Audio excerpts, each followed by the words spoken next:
Alright, so this was an article that was posted roughly over a week ago, and I wanted to touch up on this because, one, this is a tragic event that could have been avoided. Two, this is something that I feel we should all discuss because this is something that is a part of our culture and people sometimes get lost in it, but also the aftermath of this tragic event because there's some very serious issues following it. But basically, a 15-year-old boy recently committed suicide because he wanted to be with his anime waifu, Ikaros, from Heaven's Lost Property. He was, I guess, upset and, just distraught that he couldn't be with her, and he figured he'd be with her in the afterlife, so he took his life. He wrote a suicide letter and stuff like that.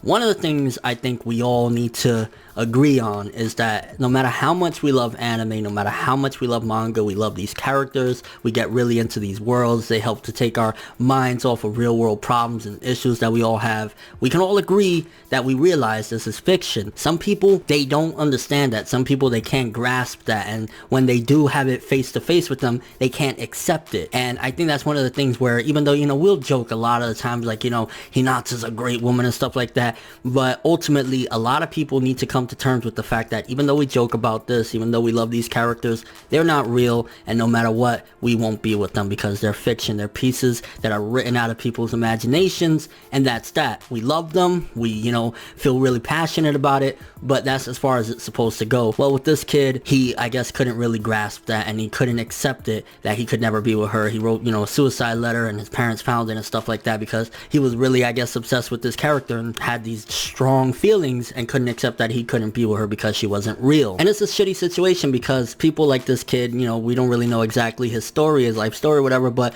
I'm assuming probably he didn't really have that many people around him and, people to tell him, hey, even though you like these characters and not real, you shouldn't really feel bad about it. You'll eventually get somebody. Like, he needed more proper people in his life. He probably needed mental help if he took it to this level. In fact, if he took it to this level, then he definitely needed mental help, because to take it to this extreme over wanting, to be with a fictional character, there was definitely something wrong there. You gotta question, he's 15 years old, where were the parents at? Why didn't they, kind of put their foot down and say, hey, you need to stop this obsession? What were they aware of? I mean, according to the article, I guess he apparently had just a lot of this Ikaros character everywhere. Maybe they thought it was just like this big hobby that he had, so they didn't really take it that far, but you gotta wonder who was in his life, how many people did he tell about this, love that he had for this character. So that's one of the things that go into it, and the reason why I'm kind of analyzing the situation is because the parents, after this, they went and destroyed all his stuff, which, if you feel that emotional about it, understandable. It's really tragic. You just lost your son. I get it. I'd probably be the same way, but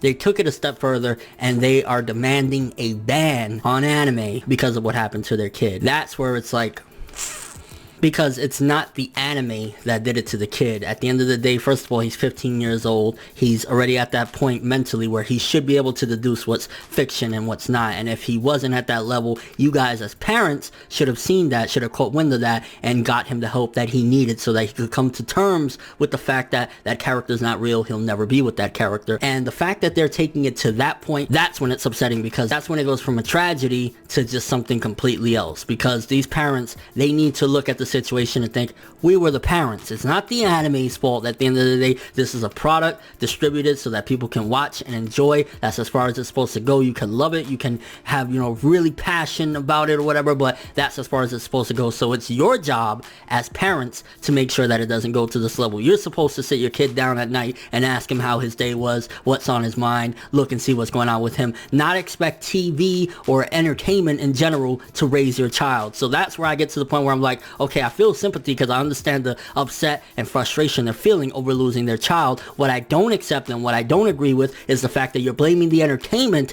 that was in his life over his death, when in fact it should have been you guys watching him. You guys should have been finding out what's going on. And I understand you work, you have a busy day, you can't always just be on top of your kid or whatever, but it doesn't take that much to sit down with your son once in a while and, how's your day been? What's going on in your mind? What's up? And not to mention, not to see the signs earlier. If this kid was going through this much pain over wanting this character or whatever, you should have seen some sort of signs. And again, to blame it on the entertainment, that's always just BS. Like when people blame it, oh, the music he was listening to, it, corrupted his mind. No, at the end of the day, the kid had mental health issues to not be able to accept the fact that fiction and reality are two different things. And also the parents, they should have been on top of this. They should have seen the signs. If he's going through this much, if you see the letter, somebody translated the letter, I believe it's in Spanish, you'll see that this kid was suffering over the situation. You can see when somebody's suffering, and the fact that the parents didn't see that, and now they want to blame the entertainment, that's bullshit, and that's where I say the parents need to stop. Let's just take a little look at the article. Parents call for ban on anime after suicide of 15-year-old boy. A ban, right? Yeah. Waifus are serious business, especially for Taylor Gamboa Aranis, who took his own life to be with his waifu.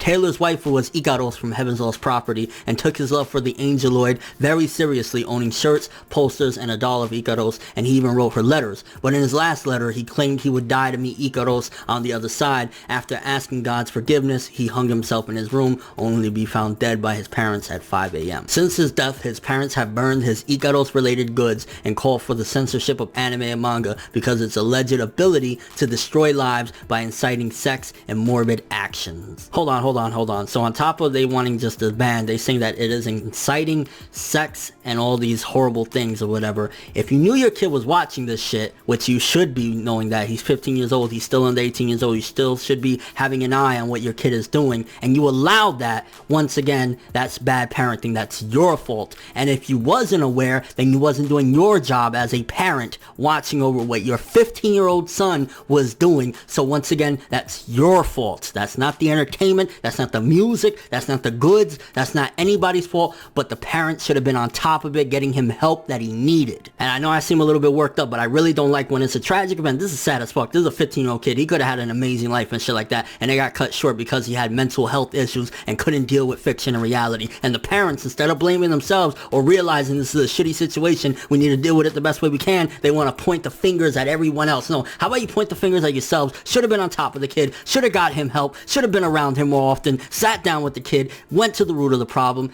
and we wouldn't have had this tragedy possibly. Don't blame the entertainment, look at yourselves for not being parents. Let me know what you guys think about all this. How do you feel about this situation? I mean, honestly, their ban, censorship shit ain't gonna go nowhere, but it's still very upsetting to hear because the smallest spark sometimes lights a big fire. And also it's like, I don't like it when a shitty situation happens like this and they want to blame everyone else except the fact that they should have been parenting.